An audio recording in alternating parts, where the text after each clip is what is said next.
may take the liberty to call you Narendra Bhaiji. Honorable Prime Minister of India, I may take the liberty to call you Narendra Bhaiji. Distinguished dignitaries present here, I feel honored and privileged to be present here at the National Conference of the District Judiciary to mark the 75th year of the establishment of the Supreme Court of India. Any structure with a weak foundation will impact the edifice and eventually collapse. The justice delivery system at the foundation of the judicial structure needs to be strengthened both in terms of quantity and quality of manpower and infrastructure. Our trial court and district and session courts need to be empowered to deliver justice without fear and favor, unless people at the bottom of the pyramid have the ability to withstand the pressure the superstructure of the polity will not be able to deliver. I don't want to call the judiciary at the level of the trial court and district and session judges to be subordinate, because the judge sitting there delivers justice, and the question of being considered as subordinate to any authority is a contradiction in terms. The judiciary at that level should be instilled with the confidence that their judicial pronouncements shall never be held against them, and that they represent the spinal cord of the justice delivery system.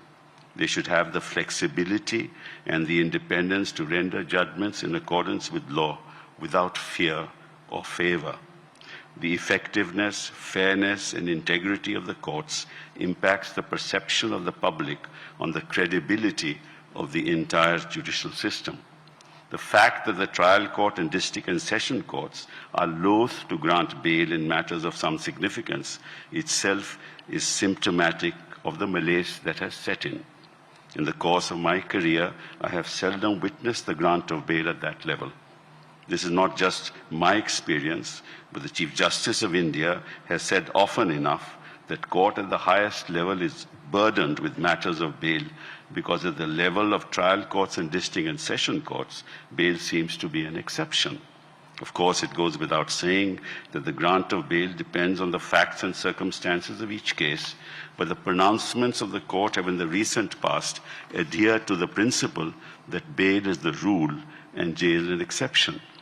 We've seen trends harking back to the law laid down in Gurbaksh Singh Sibia, wherein this principle has been enunciated and has now been reiterated by the Supreme Court of India in several recent judgments, even in relation to special acts which require stringent twin conditions. Liberty is the foundational substratum of a thriving democracy.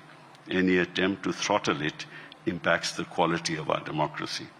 Moving away from liberty, we need to address the problems being faced by trial courts and the district and sessions courts, which impede the quality of the justice delivery system. The judge population ratio in India is abysmally low, 21 judges to a million population, as compared to over 100, and in Europe over 200 judges to a million population.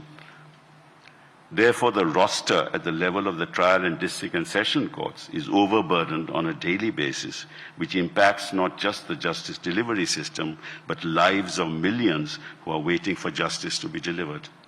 They come to court day in and day out for their matters to be heard expeditiously and fairly. However, in the absence of quick disposals, they have to wait for years, which impacts them both economically and mentally. The court cannot even imagine the mental agony and the economic consequences of these kind of delays.